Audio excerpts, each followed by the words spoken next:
이슈 인터뷰 이어갑니다. 100일 동안 기침이 멎지 않는다고 알려진 감염병이죠. 백일해가 전 세계 유행을 하면서 국내에서도 첫 사망 사례가 나왔습니다. 생후 2개월밖에 되지 않은 영아가 백일해에 감염돼 사망한 건데요. 호흡기 질환에 취약한 영유아 어린이 청소년들의 각별한 주의가 필요해 보입니다. 자, 그래서 오늘 특별히요, 이 백일해 예방법 감염내과 전문의 모시고 이야기 나눠보려고 합니다. KMI 한국의학연구소 신상엽 수석상임연구위원 스튜디오 직접 나오셨습니다. 안녕하십니까? 네, 안녕하세요. 네, 자 오늘은 백일해가 주제입니다. 흔히 100일 동안 기침 멎지 않아서 이름이 붙었다라고 알려져 있는데 이거 먼저 맞는지 궁금하거든요. 증상 자체는 이제 기침을 오래 하는 걸 맞는데 예. 100일 동안 하지는 않습니다. 몇 주 정도 이제 하게 되는데요. 이 백일해라는 병을 이제 간단히 좀 설명을 해드리면, 예. 이게 보르데텔라 퍼스투시스라는 이제 세균에 의한 한세균, 이제 호흡기 감염병인데, 그냥 독감이나 코로나 같이 이제 비말이나 접촉으로 이렇게 감염이 이루어집니다. 그런데 이 백일해의 특징은 세균 중에서 전파력이 가장 높다고 보시면 됩니다. 이제 주로 이제 감염 재생산 지수라고 해서 한 명이 몇 명 감염시키는 이런 것들을 이제 많이 따지는데, 백일해는 12에서 17. 12에서 17이요? 그러니까 한 명이 10명 이상을 이제 감염시키는 걸로 되어 있고요. 이거는 이제 공기 감염을 일으키는 홍역이랑 비슷한 정도 수치입니다. 그러니까 이제 확진자 한 명 있다 그러면 가족 다 걸리는 건 물론이고 어린이집에 한 명 있다 다 걸리는 그런 정도의 엄청난 이제 전파력을 가지고 있는 그런 감염병입니다. 예. 우리가 흔히 이제 아무래도 가장 최근 기억이라고 하면 코로나19가 있기 때문에 비교를 하게 되는데, 코로나19는 한 명이 걸리면 몇 명한테 전파가 됐습니까? 초기랑 좀 후기가 좀 달라졌는데, 이제 많이 올라갔을 때도 3을 넘어가기 어려웠거든요. 예.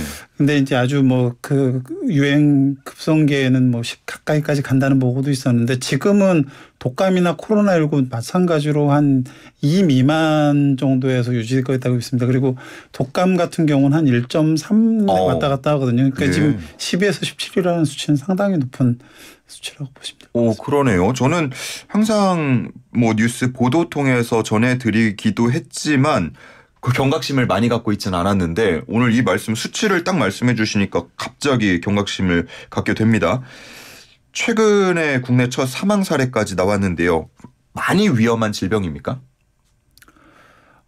이게 이제 결국 위험하다라는 거는 이제 위중증 사망 관련된 부분들이 이제 굉장히 중요한데요. 예. 이게 이제 백일해 같은 경우는 이제 과거에 백신이 개발되기 이전에는, 그러니까 1개월 미만을 신생아, 1세 미만을 영아라 그러는데, 신생아 같은 경우 걸리면 사망률이 4% 정도까지 올라갔던 그런 감염병이고, 1세 미만 영아가 한 확진자의 80% 이상을 차지했었던 그런 감염병인데, 지금 이제 백신이 개발돼서 이제 정기 접종을 하고 있는 나라들 같은 경우에는 사실 신생아나 영아의 발생률이 그렇게 높지는 않습니다. 대신에 이제 추가 접종이 이제 잘 안 되는 그런 소아청소년과 성인 중심으로 이제 대규모 유행이 이제 최근에 지금 나타나는 그런 추세를 보이고, 근데 성인 같은 경우는 이렇게 걸렸는데 입원하거나 사망하는 경우는 거의 없습니다.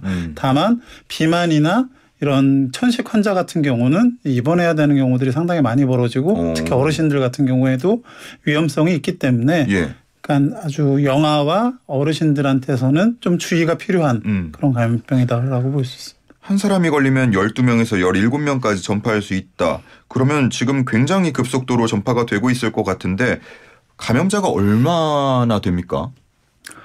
사실 이제 백일해가 과거에는 이제 우리나라에서 대규모 유행을 한 적이 없었습니다. 근데 작년 같은 경우, 작년 전체 확진 환자 수, 보고된 환자 수가 292명. 1년 동안요? 1월에서 10월까지만 따진다 그러면 64명밖에 되지 않았습니다. 근데 지금 올해 같은 경우는 지금 1월에서 10월까지 확진된 확진자 수가 3만 명을 넘어갔거든요. 3만 명이요? 네. 작년에 10월까지 64명이었는데 100명이 안 됐는데. 그래서 지금 670배 제가 계산해 보니까 그런 정도 되는데, 이제 그 수치가 중요한 게 아니라 사실은 이런 정도의 3만 명이 넘어가는 확진자가 확인이 됐다는 얘기는 실제로 환자가 더 많다라는 이야기고, 그리고 아까 말씀드렸던 대로 지금 이게 뭐 신생아 영유아는 지금 접종들을 되게 잘 해주고 있기 때문에 대규모 유행이 많지는 않지만 지금 청소년들 어르신들 중심으로 지금 한 80% 가까운 유행들이 나타나고 있어서 예. 지금 이 부분에 대한 그런 대비가 좀 그 원활치 않고 또 이렇게 집중되지 않았던 부분들이 좀 문제가 조금씩 되고 있습니다. 예. 자, 지금 백일해에 대한 얘기를 나누고 있는데 궁금증 있는 분들이 벌써부터 샵 0945로 보내주고 계십니다. 5252님께서 우리나라에 백일해 백신이 없다는 얘기가 있던데 사실입니까? 라고 물어보시네요. 아닙니다. 지금 100일에는 이제 접종이 잘 되고 있고요. 100일에는 이제 기본 접종을 2, 4, 6개월 3번 하고 이제 그 추가 접종이 또 3번 11세까지 있고 그 이후에는 원래 10년마다 접종을 하도록 돼 있습니다. 이제 백신 자체 뭐 수급에는 전혀 문제가 없고 예. 접종은 잘 이루어지고 있습니다. 워낙 급속도로 올해 특히나 번지고 있다 보니까 이러한 뭐 일종의 괴담 같은 게 도는 게 아닌가라고 생각이 드는데 올해 갑자기 이렇게 늘어난 이유는 뭐라고 분석이 됩니까? 결국 이제 대규모 감염병이 유행을 한다는 거는 칼과 방패의 싸움에서 이제 균형이 무너졌다는 얘기거든요. 그러니까 병원체가 강해지거나 인간의 면역이 약해지거나 이제 둘 중에 하나의 결과로 나타나는데, 그럼 이것도 뭐 코로나처럼 변종이 있고 이런 거예요? 근데 100일에는 병원체 큰 변화가 없습니다. 결국은 인간의 면역 상황에 이제 문제가 생기는 건데요. 네. 이제 그 100일에 아까 말씀드렸지만 이제 적기 접종을 2, 4, 6개월 어릴 때 하고 추가 접종을 이제 15에서 18개월, 4에서 6세, 11세, 12세 이렇게 3번 하도록 돼 있습니다. 네. 그런데 대부분의 부모님들이 4에서 6세까지의 접종들은 다 해줍니다. 그런데 11세, 12세 뭐 잘 생각을 해보시면 애들 데리고 가서 이 100일에 접종을 해주지를 않은 경우들이 굉장히 많거든요. 그러니까 지금 유행을 보면 우리나라 같은 경우는 이 11, 12세 때 추가 백신 접종을 하지 않은 아이들 중심으로 대규모 유행이 나타나고 있습니다. 예, 그렇군요. 혹시 뭐 코로나19 혹은 코로나19의 백신 영향 이런 거랑 연관성도 있습니까? 어떠한? 이제 그런 건 있죠. 이제 환경적으로 그 면역 그 빚이라고 하는데 코로나19가 유행하던 2020년부터 2024년까지 상대적으로 많은 사람들이 사회적 거리 두기를 하면서 마스크 착용도 많이 했단 말이죠. 그랬죠. 그래서 그 기간 동안에 어린아이들이 100일에 노출될 기회들이 별로 없었습니다. 그건 어른도 다 마찬가지입니다. 예. 근데 이제 상대적으로 어린아이들은 백신 접종을 잘했는데 10세 이상의 이제 청소년들, 성인들 같은 경우는 100일에 백신 접종을 안 한 상황에서 예. 그 오랜 기간 만에 새롭게 이제 병원체를 접하다 보니까 사실 그 예전에 빚을 졌던 걸 이제 갚는 그런 상황들이 나타나게 되는 거죠. 그래서 이 100일의 유행은 국내뿐만 아니라 전 세계적으로 나타나고 있고 이런 것들이 마이코플라즈마나 기타 이 호흡기 감염병들 전체들이 독감도 그렇고 그 코로나19 이후에 상대적으로 많아지는 그런 현상들이 나타나고 있습니다. 그럼 혹시 일시적으로라도 이전처럼 뭐 거리 두기를 하거나 마스크를 꼭 쓰고 다니거나 그래야 되는 상황입니까? 결국은 이제 그 본인이 스스로를 갖다 이제 보호를 할 수밖에 없지 않습니까? 근데 예. 문제는 뭐냐면 어린 아이들 특히 태어나자마자의 신생아들은 무슨 뭐 손 씻기를 할 수도 없고 마스크를 쓸 수도 없고 백신 접종은 2개월째 시작하거든요. 그러면 태어나자마자는 굉장히 취약할 수밖에 없는데 이번에 사망한 하나도 2개월 그 백신 접종 전에 이제 사망을 한 아이거든요. 그러니까 결국은 아이에게 그 전파되지 않도록 어른이 도움을 줘야 되는데 예. 가장 중요한 건 뭐냐면요. 임신부 그러니까 27에서 36주의 임신부가 100일에 접종을 해주면 예. 아이가 태어나서 한 6개월 정도까지는 보호가 됩니다. 아, 그래요? 그래서 매 임신마다 100일에 백신 접종을 해주라고 되어 있는 게 하나 있고요. 또 아이를 또 혼자서 돌볼 수는 없기 때문에 예. 뭐 조부모나 아니면 이렇게 돌봐주시는 분들이 있지 않습니까? 예, 예. 적어도 이제 태어나자마자 이 신생아를 보기 2주 이전에는 100일에 백신 접종을 해서 본인이 걸려갖고 이 신생아한테 아무 대책 없는 신생아한테 그런 그 감염을 시키지 않는 그런 노력들을 또 해줘야 되거든요. 예. 그래서 이제 이런 신생아 보호를 위해서 어른들의 노력이 필요하고 또 이제 나이가 들어서는 또 본인 보호를 위해서 적절한 시기에 백신 접종을 해주는 그런 것들이 필요합니다. 그러니까 실제로 임산부들 많이 모여 있는 커뮤니티 임산부 꼭 맞아야 한다 이런 얘기들이 있는데 이게 그냥 근거 없는 얘기가 아니고 정말 근거가 있는 얘기고 아빠, 할머니, 할아버지 어쨌든 아이와 손닿을 수 있는 어른들이 더 주의할 필요가 있다라는 말씀을 강조를 해 주셨습니다. 100일의 주요 증상이라고 하면 역시 기침입니까?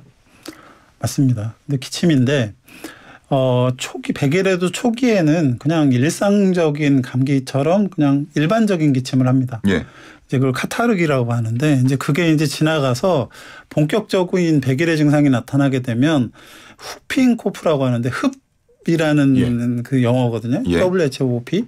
이게 뭐냐면 기침을 한 번 하고 숨 쉬고 한 번 하고 숨 쉬고가 아니라 계속 기침을 합니다. 그렇다 보면 이제 숨이 다 내쉬어질 거 아닙니까? 그렇죠. 그러면 갑자기 하는 그 소리가 나면서 들이쉬게 됩니다. 이게 반복이 되는 이 흡이 굉장히 특징적인 100일의 임상 소견이 됩니다. 그래서 기침이 반복되다가 들이쉬고 반복되다가 들이쉬고 이런 기침이 보인다 그러면 사실 거의 임상적으로 100일을 진단할 수 있을 정도로 굉장히 중요한 소견이 됩니다. 그러니까 그게 본인 의지대로 호흡을 내뱉고 마시고 하는 게 아니라 기침을 계속 연속적으로 하게 되니까 이렇게 호흡을 머금을 수밖에 없는 상황이 그게 계속 반복이 되니까 얼마나 힘들겠습니까? 그러네요. 그러니까 어르신들 특히 천식 있는 분들은 뭐 당연히 입원하셔야 되는 상황들이 벌어지고 신생아들 이렇게 접종돼 있지 않거나 면역 없으면 사망할 수도 있는 그런 것들이 생길 수밖에 없습니다. 혹시나 이제 기침 자주 하시고 있는데 좀 이상하다 증상이 기침이 평소와는 다른 것 같다 하는 분들은 조금 이런 부분을 의심해 보아야 할 것 같고요. 그리고 기침 외에 뭐 일반 감기하고 좀 구분할 수 있는 증상이나 진단법이 있습니까? 뭐 일반 감기는 사실은 그 기침이 일주일 이상 지속되지 않습니다. 그리고 뭐 콧물 나고 뭐 그런 기침 증상 외에 전신 증상이 나오지도 않고요. 예. 근데 100일 같은 경우는 뭐 일단 정말로 걸려갖고 증상 나타난 사람들 같은 경우는 100일을 채우진 않지만 적어도 뭐 6, 7주 이상 한 달 이상이네요. 증상이 지속되는 경우들이 상당히 많고 또 아까 말씀드렸던 계속 기침하고 들이쉬고 이런 증상들은 2주 이상 가는 경우가 대부분이기 때문에 사실 증상의 기간이나 이런 양상만 봐도 사실 이제 경험 많은 의사들이면 그냥 임상적으로 진단하고 검사를 할 수 있습니다. 몸살하고 고열 같은 것들도 동반합니까? 동반할 수 있는데 이제 특징적으로 기침 자체가 워낙에 힘들고 그래서 초기 3주는 호흡기가 망가지면서 기침이 심하게 나게 되고 3주가 지나게 되면 이미 망가진 호흡기 때문에 또 후유증으로 또 기침이 나는 그런 병태생리를 가지고 있기 때문에 사실은 이제 언제 발견되고 그러냐에 따라서 치료도 조금씩 달라집니다. 9606님께서는 어렸을 때 100일에 걸리고 기침 때문에 잠도 못 잤다고 하시는데 그 정도로 심한 거예요? 잠을 잘 수가 없죠. 계속 기침하면서 흡거리고 있는데. 그러니까 이게 일반 사람들이 사실 견딜 수 있는 기침이 아니기 때문에 그래서 이제 사실 좀 걱정이 되는 게 그런 겁니다. 지금 청소년들이 워낙에 많이 걸리고 있고 수험생들도 걸리거든요. 수능 끝났잖아요, 이제. 근데 뭐 수능이든 이제 앞으로 뭐 면접도 있고 실기도 있고 뭐 그렇지 않습니까? 그러니까요. 많이 모일 기회가 있어서요. 뭐 100일에 걸려갖고 수주 동안 계속 기침을 하고 있다. 이건 뭐 컨디션 관리가 아예 안 될 거고 더더군다나 문제가 이제 2급 급성 감염병이기 때문에 100일에 걸리면 치료가 들어가도 5일간 격리입니다. 그렇군요. 그래서 이게 지금 여러 가지 이제 그런 그 100일에 관련된 부분에서 걸리게 되면 수험생들에게 상당히 피해가 크기 때문에 이런 부분들에 대해서 지금 당장 백신 접종을 하기는 어렵더라도 손 씻기, 마스크 착용 이런 기본적인 것들을 갖다가 잘 하면서 이 수험 기간을 보내야 그래도 조금 안전하지 않을까. 알겠습니다. 중요한 말씀 해 주셨고요. 뭐 예방에 대해서는 앞서서 계속 강조를 해 주셨는데 뭐 걸렸다. 기침을 하고 있다라고 한다면 어떻게 관리해야 됩니까? 일단 이제 계속 기침이 나는 상황이라 그러면 이제 원인을 찾아서 병원에 가서 확인을 하셔야겠죠. 근데 계속 기침이 나고 두려워서 이런 상황이 벌어진다 그러면 사실은 뭐 빨리 병원 가고 예. 항생제 쓰고 치료를 하는 게 증상 기간과 이런 다른 사람 전파를 줄일 수가 있기 때문에 이제 중요할 것 같습니다. 예, 치료는 어떻게 이루어져요? 뭐 치료는 진단만 되면 일단 항생제 치료를 합니다. 항생제. 이제 세균이기 때문에 항생제로 치료를 하게 되면 증상 호전과 이런 부분들이 빨리 이루어질 수 있고요. 또 이제 그게 힘든 경우는 입원해가지고 좀 관리를 해야 되겠죠. 근데 이제 신생아 같은 경우는 사실은 대부분 다 입원을 해야 되겠죠. 그래서 그렇군요. 청취자분들께서도 의견을 많이 주고 계신데 뭐 어떤 음식을 먹었더니 좀 증상이 완화되는 것 같더라 이런 의견을 주는 분들도 계셔서요. 혹시 그런 게 과학적으로 증명된 게 있습니까? 뭐 백일해 같은 이제 호흡기 전체를 망가뜨리는 이런 감염병은 뭐 증상이 워낙에 심하게 장기간 나타나기 때문에 뭐 어떤 기본적인 뭐 기침약을 먹어도 그렇게 잘 듣지는 않습니다. 생각보다. 그래서 뭔가 약을 먹어도 잘 안 듣는 기침 사실 100일에 한번 생각해 볼 만한 할 정도로 지금 워낙에 많이 이제 퍼져 있고 지금 뭐 소아청소년과 이렇게 얘기를 들어보면 나 이렇게 많이 하루에 100일을 많이 환자를 많이 본 적이 없을 정도라까지 제가 원장님들께 얘기를 듣고 있거든요. 그래서 아이들 청소년들 좀 기침 많이 하고 좀 이상하다 싶으면 진단을 한번 받아보시는 게 좀 좋을 것 같습니다. 알겠습니다. 이게 법적 감염병 2등급이라고 말씀을 하셨으니까요. 뭔가 백신을 받거나 할 때 지원 방역당국 측면에서도 지원되는 게 있는 건가요?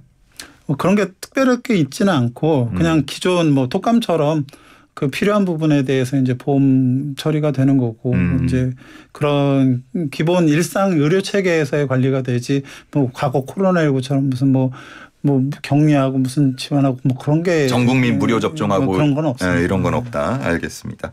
자, 이제 끝으로 100일에 예방하기 위해서 이거는 꼭 지켜야 한다. 강조하시고 싶은 말씀 앞서서 해주신 것도 괜찮으니까요. 다시 한번 부탁드리겠습니다. 결국은 이제 세 가지죠. 이제 임신하신 분들 같은 경우는 꼭 백신 접종을 해달라. 그리고 아이를 돌보셔야 되는 분들도 좀 돌보기 2주 전에는 백신 접종을 해달라. 그리고 아이 같은 경우는 적기 접종과 추가 접종이 있는데 맨 마지막 추가 접종 지금 11, 12세 때 안 해준 것 때문에 사실 대규모 유행이 나타난 부분들이 있거든요. 지금도 늦지 않았습니다. 좀 나이가 들었더라도 접종이 필요한 나이대라면 좀 접종을 좀 해달라. 이런 부분들을 당부드리고 싶습니다. 알겠습니다. 자, 오늘은 여기까지 듣도록 하겠습니다. KMI 한국의학연구소 신상엽 수석상임 연구위원과 함께했습니다. 고맙습니다. 네, 고맙습니다.